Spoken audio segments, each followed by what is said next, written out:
I'm here with Rob Chevez, who attended my own alma mater, Yorktown High School in Arlington, Virginia. Rob's journey to being a state champion really started his freshman year when he started wrestling on the Yorktown High School wrestling team, and it included a state championship in Florida, as well as a conference championship at American University. Rob was actually the first recorded guest here on Backpoints, even though this is now episode number 10. I've known Rob for years, and he even sold my wife and I our first house, and now he's going to tell us about his journey to becoming a state champion. As always, please rate and review this podcast on iTunes. I truly appreciate the support. Now let's get rolling. He taught me to get up when I didn't want to get up, when I wanted to quit. I had high goals, man. I've always had high goals. And so when I won it, I was just kind of like, oh my gosh, you guys are right. It's not the thrill of winning.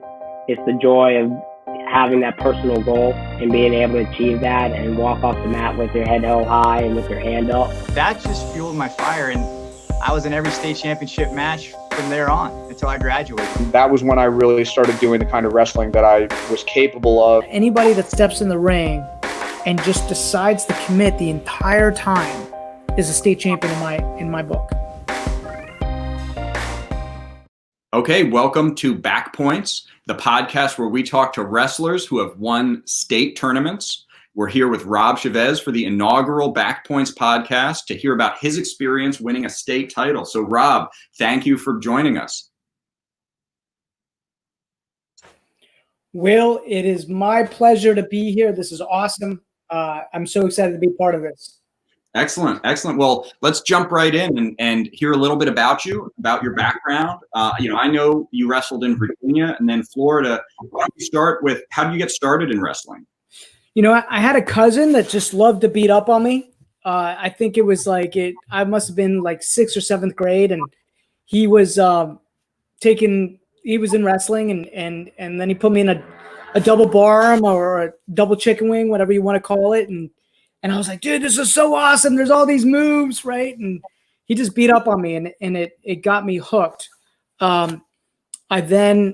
I was living with it's a long story, but I was living with my uncle and his family because my parents had been there was a big earthquake in El Salvador. My dad was a diplomat. There was a big earthquake in El Salvador and the city was unsafe. So we went to go live with my uncle in California, and he was a principal of a high school, and there was, middle school attached to it. And, I had been exposed to wrestling through my cousin just for like a brief moment, like a day. And I always remember that. So when I came back to the States, my uncle was like, hey, we have a wrestling team. You might want to go try out for the wrestling team. And I did, and I fell in love with it. It was like I fell in love, but I only wrestled there for like a month. I had one match. I had all the practices, one match. And then my family came and got me, and we moved to Australia where there was no wrestling, right? There was no wrestling. But what happened was when you entered, so anyhow, when you're in a country like that, you play whatever sports are there. So I played rugby and, I played soccer. And, but when you enter into the 9th grade in this particular school, you went to go live in the woods for 6 months. Okay. And this is where I really fell in love with wrestling. I went to go live in the woods for 6 months. And what would happen is, this is an all boys school, right? So it was like all boy dorms. And so what would happen is after dinner, they would serve tea and biscuits because that's what they do there. Right.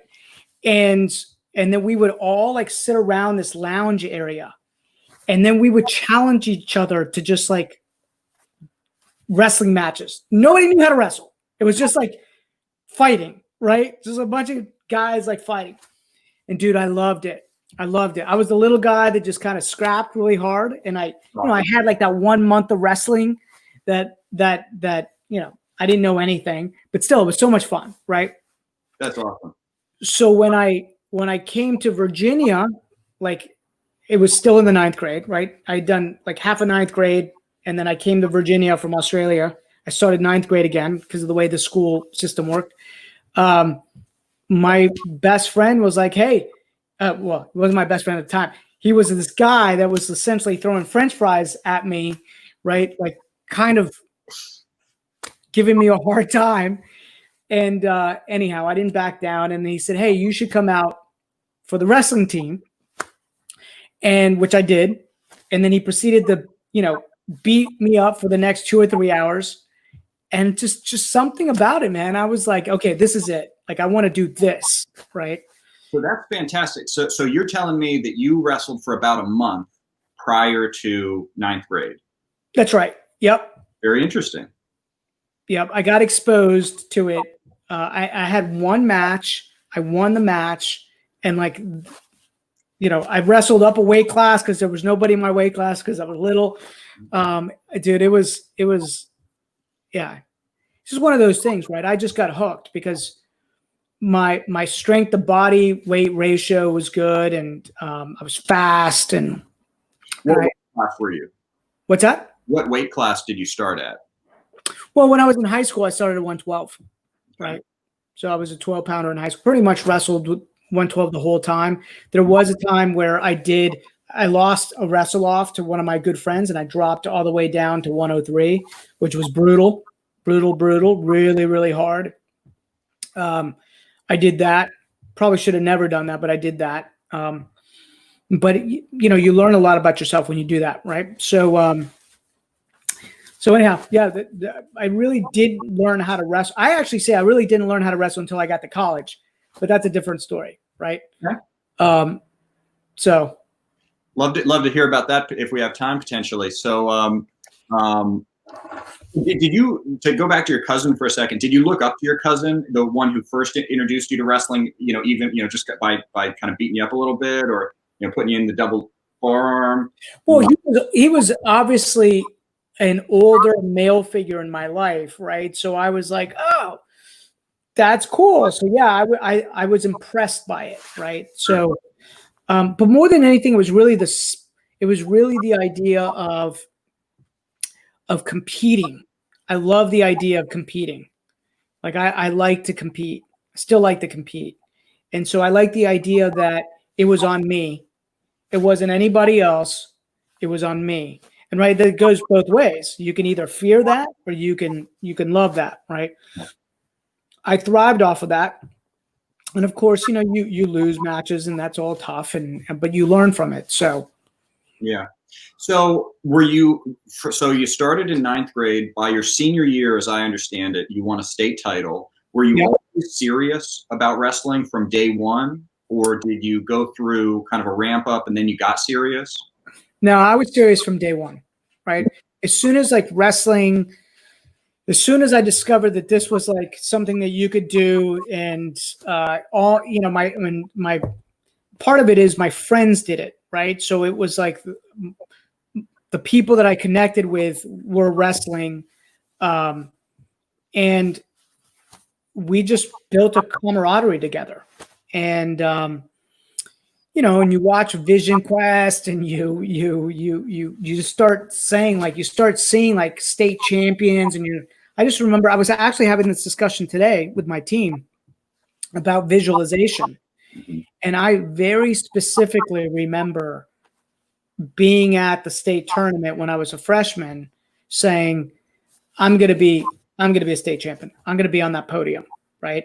It seemed like such a far place to be, because I wasn't really any good. Right.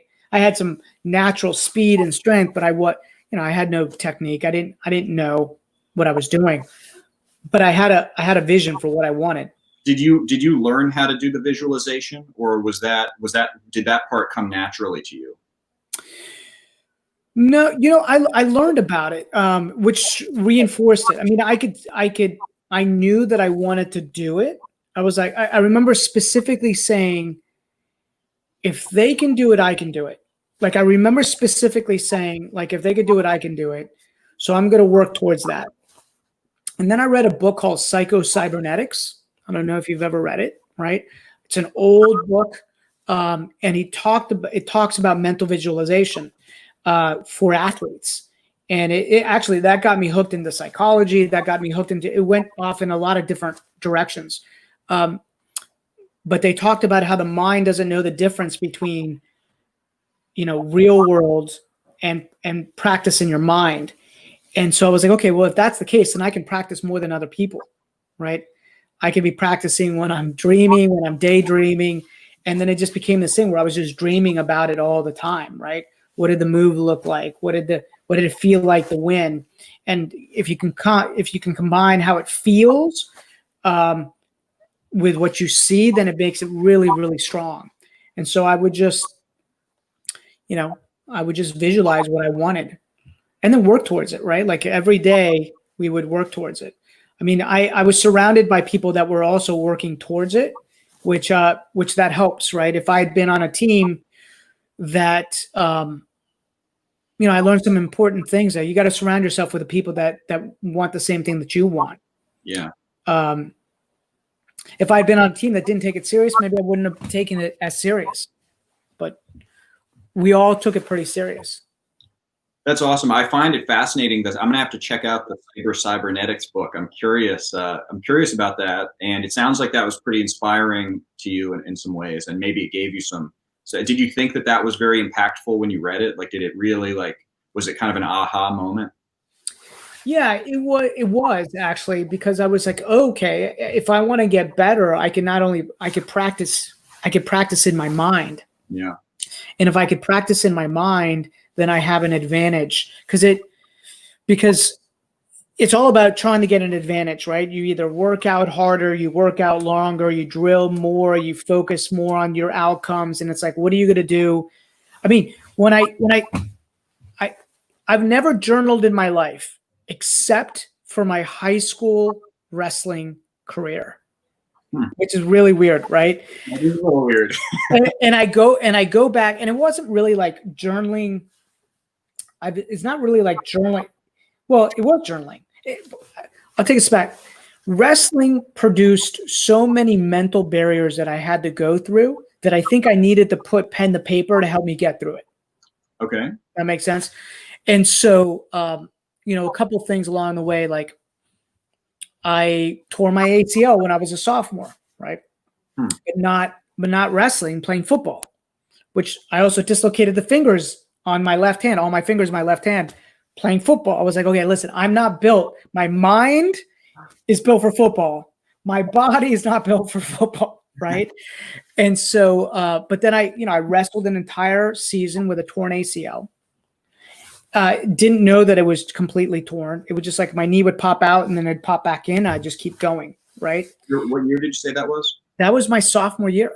Okay. Right? My sophomore year of high school. So then I got one day I went through after my senior, no, not my senior, after that sophomore year, I was practicing and I went for a headlock throw and my kneecap, cartilage flipped over my kneecap and I couldn't move my knee, and it was so painful that's when they took me into the hospital.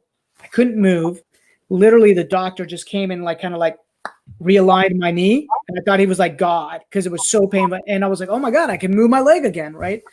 And then they did the MRI and they're like, man, this thing looks like it's been torn for years, just mush. Wow. I just think I tore it earlier that year, and then I just kind of, I mushed it, right?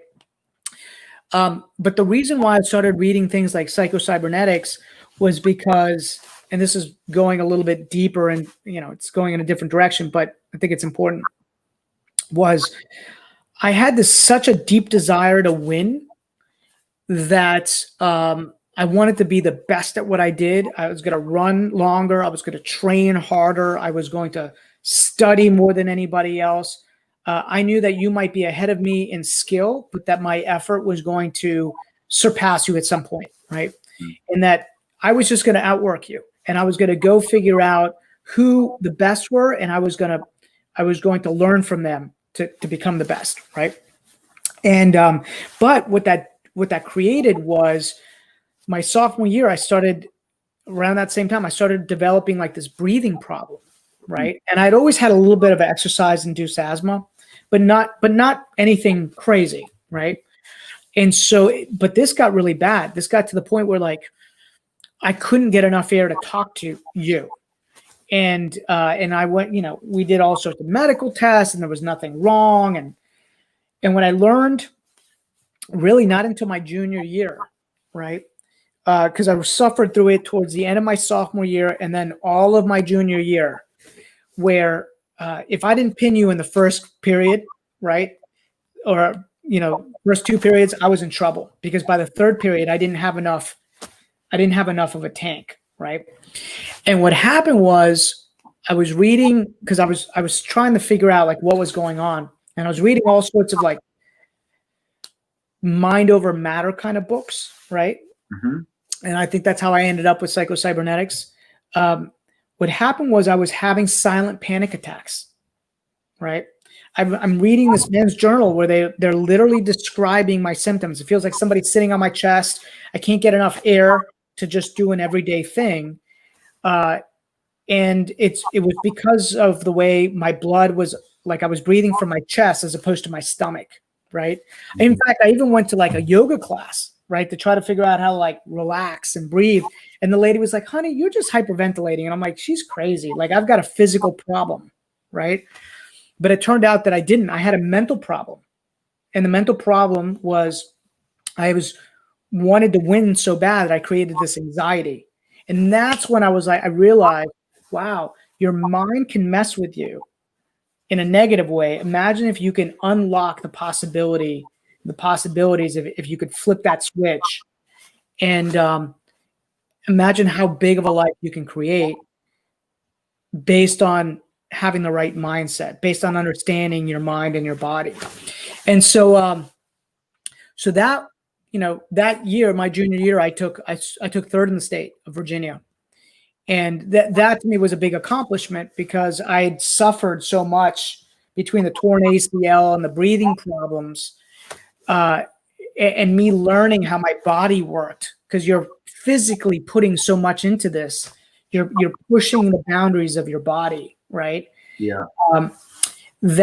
And it's at such a young age, you're just trying to figure out how, you're not eating, and you're not drinking water, like you're pushing your body to limits, right? Absolutely. And so you had to learn like how what those limits were, and then how your body would adapt to it.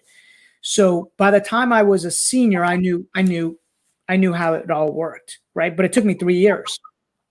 Fascinating. That's a wonderful lesson for anybody to learn about how your mind can influence your body like that. So would you say that the injury led you to that search? Is that where you're headed with that? Yeah, man. I ended up becoming a psych major because of that. Wow. Right? That was like I thought I wanted to go into maybe sports psychology or something along those lines, or developmental psychology. But that changed later when I met an entrepreneur, a business owner. But that my mind was there, right? I was like, wow, the mind affects everything. And so I need to understand it. I need to try to learn how to control it so that I can become a better athlete. Okay. So, so I understand what happened between your sophomore and your junior year that led you to be third in the state. Yeah. What happened between your junior year and your senior year? Was it just a linear progression, or was there another kind of leap forward? Because you went from third in the state to first in the state. Yeah. So it was 2 weeks before the state tournament, my junior year, that I understood everything about this whole anxiety thing, right? So what happened was, hey babe, I'm on here. It's being recorded. Sorry. You'll edit that, right? It's authentic. Okay, it's authentic. Good. So what happened was that junior year, I read that article, and literally, Will, it was like, it set me free. When I tell you like set me free, like I now understood what the issue was, and I felt like I could do anything, right? I understood that there was a chemical in my chest that I needed to burn first as somebody that has exercise-induced asthma. So I learned that I had to literally have a wrestling match, like a full-on, like feeling exhausted for me to perform at my peak level. Because whenever I got in the tournaments, I couldn't figure out like why my first match was always my toughest match. But as the day went on, I would just get stronger and stronger and stronger, right? So I learned, wow, like I'm a great tournament wrestler because I'd get stronger as like the tournament went on. I didn't get weaker. But if I was like engaging on like just like a home match, right? That home match like was a struggle for me because I hadn't gone, like before I knew this, I hadn't gone through a whole workout. So by the time I was a senior, I knew how that worked. So I would get myself literally physically exhausted before a match, and then I was ready to go. And I never got scored on my entire senior year. Like the only points I gave up were ones that I like let people up or whatever. And so now I will tell you, I went from Virginia to Florida. Those are two different worlds when it comes to wrestling. But combine that with the fact that I never, I understood my body now. And so the points that I gave up were points that I gave up. I think my state final match was like 18-4 or 18-6, and he was returning state champion. Right. And, and I remember very vividly the day before that, not the day before, I remember very like that moment as I was entering into the ring, just being like, this was the culmination of everything, every mile, everything that you go through, right? Like it's like comes down to this, right? And literally I was so fired up for that match that it was one of those, it was just, I was in the flow, right? Like I just dominated, and it was an amazing feeling, right? It was an amazing feeling. It sounds like by your senior year, you were responding to the pressure in an outstanding and productive way. So before the biggest match of your entire career, the state finals, you were getting pumped up rather than getting nervous and having the breathing problems. Yeah, I wasn't scared at all. I mean, it was like, I wasn't nervous. I was like, this is it. This guy's dead. This is everything. There was no nerves. It was pure adrenaline. Like, this is it, right? This is the culmination of everything. It was an amazing feeling. It was just like, I can put myself back in that state if I ever want to get something done, right? Because it's about putting yourself in the right states, right? That's what we learn as athletes is like the rituals that you go through, the states that you put yourself to. I learned like all those rituals that I had to go through in order to perform at a high level. So tell me more about that. So one of your rituals was to go through essentially a full match before the tournament would start. What other rituals would you have any other pre-match rituals that you remember? I mean, there was a lot of like positive affirmation and visualization, right? Okay. So, I mean, literally like you're visualizing the match, right? And you're like, I've done this. I know it. I'm ready, right? We're going to do this. As soon as you start saying things like, I don't feel well, I'm nervous, right? Like that's all bad stuff, right? That just goes nowhere, right? And by the way, it serves you not at all. It doesn't serve you at all, right?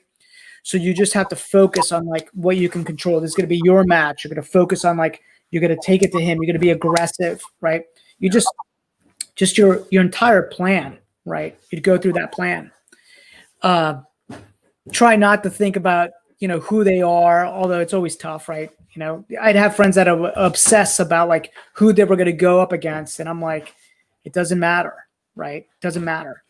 Did your coaches reinforce that message, or did they talk to you about that kind of thing? What thing specifically? About not thinking about your opponent, not obsessing over how good an opponent was. Was that something that you got guidance on? Possibly, but it's like the problem is when somebody says don't think about it, what's going to happen? Yeah, you're going to think about it, right? Yeah. So it's almost better not to say that, right, to them. It's just like, hey, this is your match. You deserve this. You've worked hard. You worked hard, right? Stick to your game plan. So I was going to ask a question, which I feel like I already know the answer to this one. So with somebody like Dan Gable, he clearly would fall into the camp of visualizing victory, thinking about winning. He talks about picturing yourself on the podium 1,000 times before you ever get on the podium. I was listening to an interview with a Russian champion who I think won multiple world titles, one of the most dominant wrestlers. And he seemed to take the other view. He says he never thought about the outcome. Never, he thought about the next thing, just the next thing, just scoring the next point. That's all. So it sounds to me like you, and I found that very interesting that you could obviously take one approach or the opposite approach, buy in fully 100% to whichever of one of those approaches you want, and still have amazing results. It sounds to me like you might be in the Dan Gable camp. Yeah, I mean, to me, wrestling was one of those things, right? There's so much, let's just say, I hate to use the word pain, but there's so much pain and pride involved in that pain, right? Yeah. That there has to be an outcome in my mind that you're shooting for. There's a reason, there's a glory for it. There's so much pain in wrestling in a positive way, like a pride, like I'm putting myself through this. You build so much character and pride in that. But that for me, I needed to have a map of where I was going to go. Like if I was going to pay this price, there needed to be a place that I wanted to go. Right. Yeah. So, and part of the fun is that journey that you take through it. Like I reflect back with knowing that I could do anything because I put myself and challenge myself in ways that I know most human beings will never challenge themselves. Right. Yeah. And I don't say that lightly. Right. I say that it's like majority of the humans will not endure, right, the struggle of an athlete that's performing at a high level. And there's something that I like about that, right? That I've gone places in my mind where most people would never be willing to do. They're like, you're crazy. I'm like, that's right. Don't mess with me. I love it. I love that. Okay, so all right. So I want to take a step back for a second. So did you have a style of wrestling, like a specific, like was there a group of moves you liked? Did you consider yourself to be a dominant top wrestler, or what kind of a style did you have? It evolved, right? Like after college, after high school, my style kind of changed. I had to learn how to adapt and wrestle in college. It's completely different. But I was dominant for my feet, right? I was fast. I was dominant for my feet. When I was in high school, I sucked on bottom, right? I was much better in college. So my whole thing was like, don't get taken down, right? Don't get taken down. Don't be on bottom, because I just wasn't very good at getting out, right? Yeah. I was really big in the single legs. I was really big in the fireman's kick. In high school, like it's really interesting to see like the difference in styles, right? Yeah. In high school, I was really big into fireman carries and single legs. That was my thing. I was really good at it. In college, I was all about controlling with an arm bar, right? I had so many different ways to go with an underhook, right? Mm-hmm. And so, my style kind of changed, and I became a dominant wrestler on top in college, and I wasn't necessarily in high school. I was okay. I loved doing the kind of like the arm bar tilt, right? That was I could take that so many different ways. I could just tilt somebody all day long, right? Yeah. Yeah, I think a lot of new wrestlers, a lot of people who start like actually you and I did, essentially starting in 9th grade, a lot of times we might take the view that, and I think it's probably an incorrect view, that we need to know a huge variety of moves. From my perspective, I did a lot with sweep singles. I did a lot with low singles. I didn't, there were a lot of moves I didn't do. There were a lot of moves I just didn't know. And it sounds like maybe you had a similar experience in that you did focus on a handful of moves you were really good at. Well, part of it is my wrestling coach was a heavyweight, and how many moves do heavyweights know? Right? Not that many, right? So it was like we drilled the single leg like all the time, right? The double leg all the time. So there was just a handful of moves that we just did over and over and over again, right? So How were the other guys in the room with you? Were they state caliber? Like were you guys on the same level approximately? yeah, they were all really good. None of them. I don't think any of them ended up ranking in the state, or maybe fourth in the state. But they should have. A couple of them should have, right? Regional champion. We had a regional champion. But everybody won that. Like I think we had like 5 or 6 district champions my junior year, maybe 6, and it was all the little weights, right? It was like 103, 112, 119, 125. I mean, we kind of swept it. Yeah. And then, but nobody at the state level, I don't think, right? Okay. 1 or 2. So what was the role of learning and wrestling outside of the wrestling room? Did you do camps, clinics, anything outside the season? Yes, and not enough of it. Now, knowing what I know now, it should have been just a full-time all year round. Yeah. In order to prepare for college. That's what the very best in the world are doing. I just didn't do that. I did camps.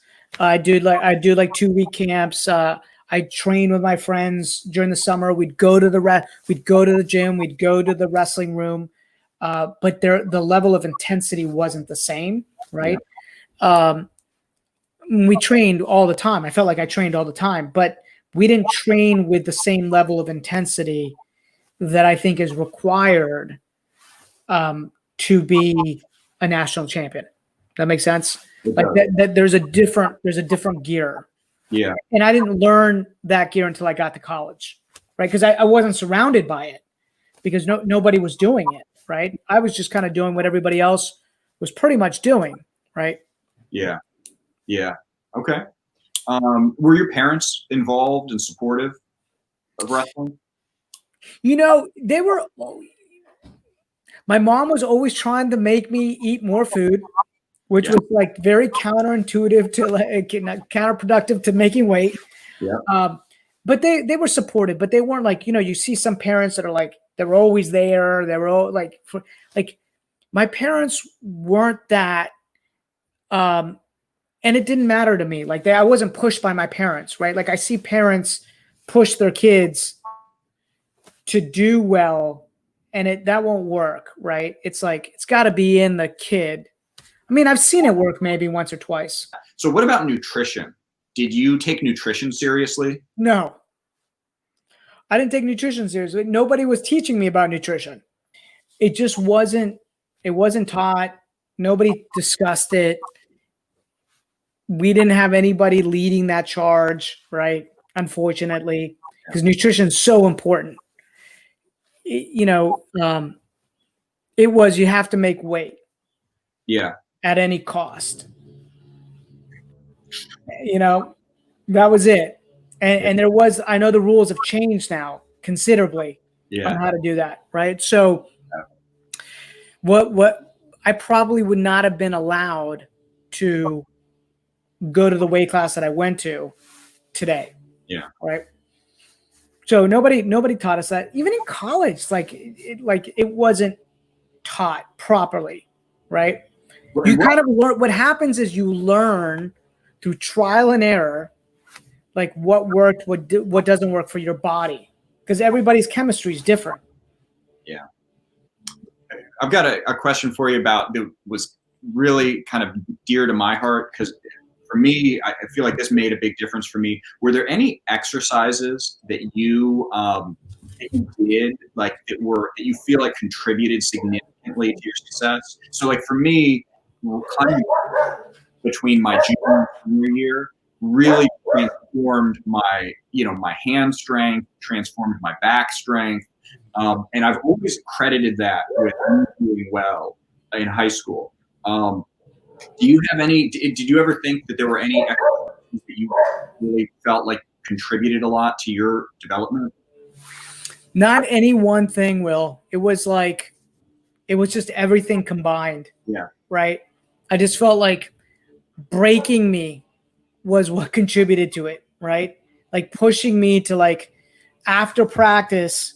I mean, here's what I would do. Like I would practice and then I would go to the gym for 2 hours. And then I would work out for another 2 hours after a already pretty brutal practice. Yeah. Right. And I would do a lot of like in the mirror, kind of like mental shots, right? Pull-ups, running. Like I just, the whole Vision Quest thing, I took that kind of serious, man. Yeah. It was the same thing. I did too. And that was mostly through the season, and then outside of the season, it sounds like you would keep working out, but you wouldn't necessarily do it in a systematic or intense a way.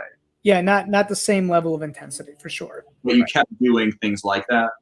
I did. Oh yeah. I always worked out. Right. There wasn't a day that I didn't work out.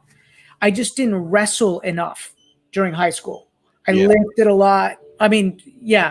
So I lifted a lot. I ran. I rode bike. Like I did a lot of that, but I didn't spend enough time wrestling. Yeah. And you just need to spend more time wrestling. So that gets to my other question, which is if you could go back, if there was one thing you could advise yourself, looking back and telling yourself then what you know now, what would the one thing be? It would be to seek out the very best in your state or in the nation and figure out a way to work out with them. Yeah. Right. I rose to the caliber of the people that were in my room, and they were great. And so I was lucky that I had really great, talented people in that room. Right. And if I had been training during the summertime with the best in the world, then I would have risen to that occasion. Right. Yeah. Yeah. Okay. So you went on to wrestle at the NCAA level in college. What was that like? I had to learn how to wrestle all over again. Right. I literally got to college thinking I was awesome. Right. And learning that I sucked. Right. And then having to like understand that if I was going to do this, I was now going to have to go to a whole nother level. Right. And pay. I thought I worked out hard in high school. There was going to be a whole nother level of training required. Right. And by the way, I didn't even discover what that level was until my junior year of college, when we brought in Jim Akerley, who was a 3-time or 2-time All-American. And then I thought that we worked out hard before. And then when he came on board, I was like, okay, now this is insane. Like I remember thinking, this is insane. But that made all the difference, right? It made all the difference. You just have different gears, and you don't know what that gear is until you get pushed to a level that you just didn't think was like possible. And then what happened was I started working out with an All-American my junior year. And your confidence grows when you start working out with an All-American and you start going toe-to-toe with them in the room. Then you realize, oh, I deserve to be, I am here, right? And so it builds a level of confidence. So you combine this insane work ethic and workouts with you working out with one of the best in the world, and then you just get better, right? So I really didn't learn how to wrestle until my junior year of college, when I think about it, right? Because I came into college being very under-equipped. I had 3, 4, 5 things that I knew how to do well, and I could do those things really well, and it won me a state championship, right? But when I got to college, everybody was really good, right? Everybody was a state champion. And I realized, wow, I I don't have an arsenal. I don't know all these things, right? So I had to learn, a whole nother level of wrestling, which was difficult. Did that turn into, was that year round kind of, was that a year round commitment in college, or was it focused in the season? No, again, like to be an All-American, it's a year round, right? I was not an All-American. I think my highest ranking was 12th in the country, right? I was a conference champion. And I learned some valuable lessons there. So the lesson that I learned was when I got to college, my first 2 matches in college, I got stuck. Okay. Think about this. I went from state champion to not being scored on, right? Like to just dominating people, to my first 2 college. And by the way, walking onto the team, beating the starter, right? And then going my first tournament and being pinned back to back in my first tournament college, right? And I was like, what happened? I felt like they were men and I was a boy, right?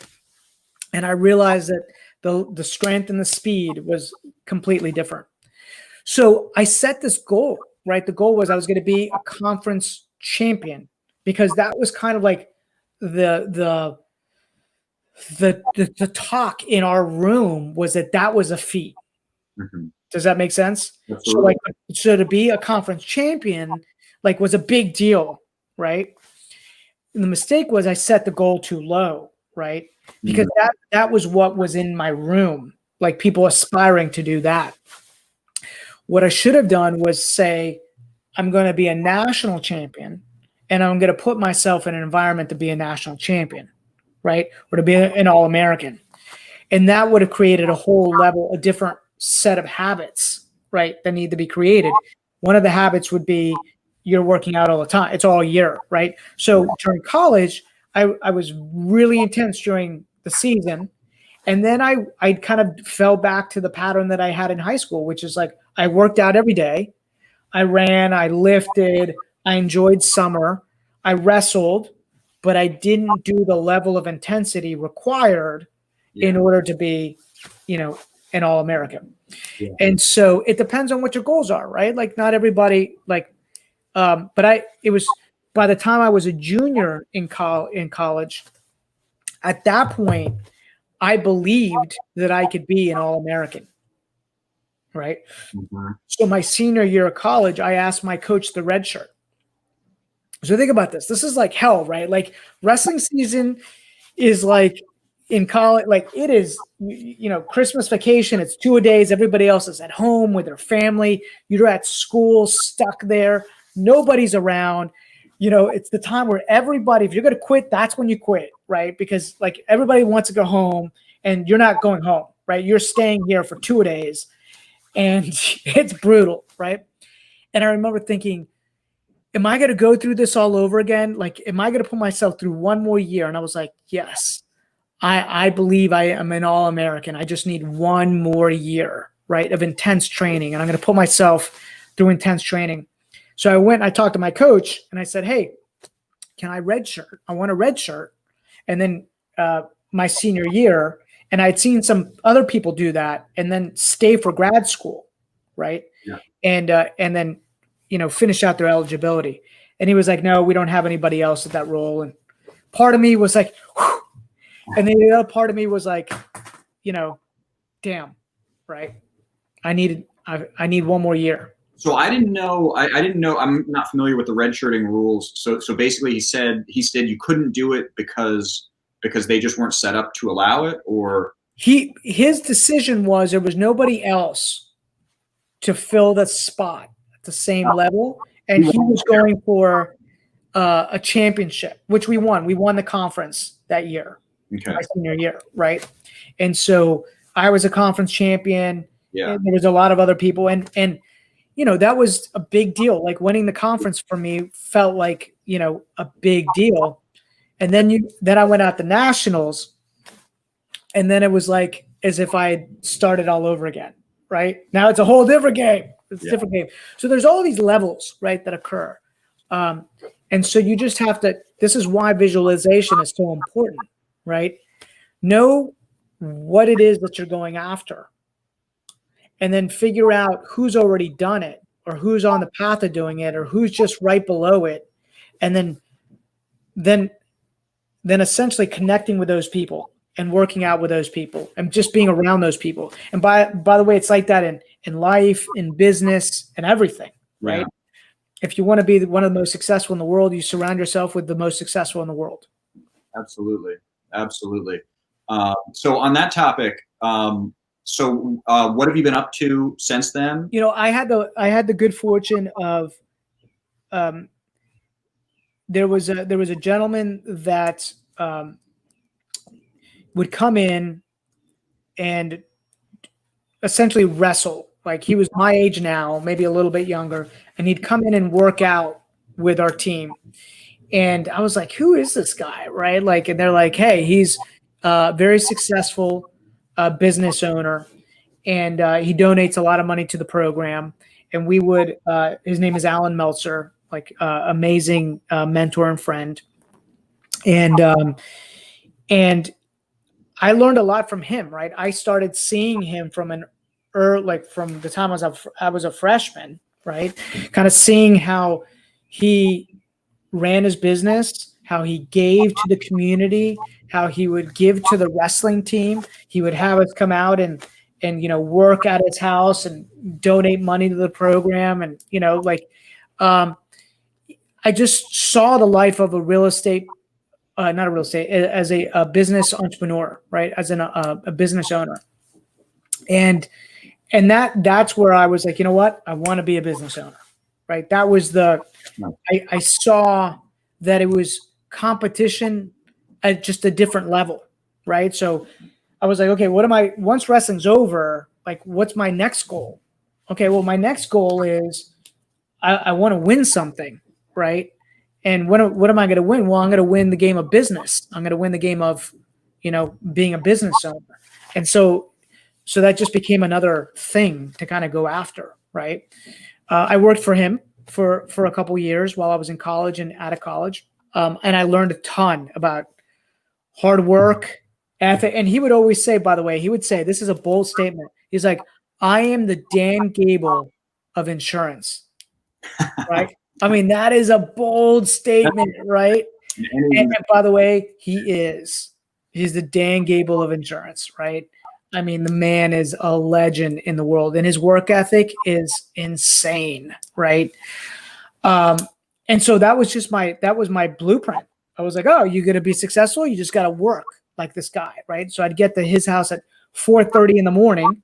I'd work out with him till 5:30 in the morning, and we'd be at the office by 6:15. And then we'd leave like at 7:30. And then he'd typically have appointments afterwards, right? Just an insane pace. And by the way, his son wrestled in college, right, for Harvard, and was an All-American, right? And I remember working out with Max during the summers to get Max in shape, right, for the season. And I remember thinking, this kid's gonna burn out, right? Because his dad was having him do exactly what I'm talking about, putting him with some of the best around the country and learning how to wrestle, right? And he ended up going to Harvard and being an All-American. It's total badass. Fascinating. Yeah. And I remember when he couldn't do a pull-up, and now the guy is like freaking monster, Well, on the topic of burning out, like I think that there's always a risk of kids burning out when they're pushed too hard. But at the same time, I think people are at risk of burning out of almost anything they do if they don't keep it fresh, if they don't keep it, if they just keep doing the same thing with no progress, no change. To me, that's the recipe for burning out. So, I'm glad to hear that he had a good outcome for that. I think, he had a great outcome. I was worried about it, but he pushed through mentally. There was so much pressure on him. Like, I don't know, like I could just only imagine there was so much pressure on him, and he performed. It was really inspiring to see, because it would have been easy for him to just be like, you know what, like, I don't want to do this, right? I believe that it has to be for you to do it, it has to be in your heart. I don't think you will burn out, believe it or not, if you have the dream of doing it, right? If the dream is alive in your heart to do it, you're not going to burn out. But you have to want to do it. It can't be your dad wants you to do it, or you have to find it inside you to want to do it, right? This has been a great podcast. It's been a great interview, Rob. Anything else you wanna comment on? Yeah, what I want people to know about this is that wrestling teaches you something that you just can't get anywhere else, right? Every lesson you learn, right? Like every loss you have, every match you win, every time you do that extra sit-up, that extra push-up, that extra pull-up, it's just building this habit of learning how to push through things, through life. And it's applicable to everything you do in life, right? And no matter whether you run a business or you're working at a nonprofit, you're whatever it is you want to do, or you're a creator, you're a writer, right? You learn so much about yourself and what's possible at an early age. It's such an empowering thing, right? Such an empowering thing. So it's such a gift when you have the ability to come face to face with what you're made of, and knowing that you can do it, right? Like overcome it. And you don't need, by the way, you don't need to be a state champion to learn that, right? You don't need to be a state champion to learn that. Anybody that steps in the ring and just decides to commit the entire time is a state champion in my book, right? Because they're paying the price and they're learning about themselves. And that is such a powerful thing for young athletes to learn, right? Like it will teach you and fuel you for the rest of your life. So it's an amazing sport. I'm glad to be part of it. Absolutely. And I'm glad you're doing this podcast. Absolutely. Well, I know the next generation of wrestlers is going to benefit from your experience. I'm looking up that book. I want to read that. I want to read that book about visualization. So I really thank you again for being here. Will, thanks for having me, man. Thanks for listening to Back Points today. If you want to support the show, please subscribe on Apple Podcasts, Spotify, YouTube, or wherever else you find the show. Also, it helps us if you give the show a rating on Apple Podcasts and leave a review. Feel free to also make a donation via Patreon at patreon.com/backpoints. Thanks, and see you next episode.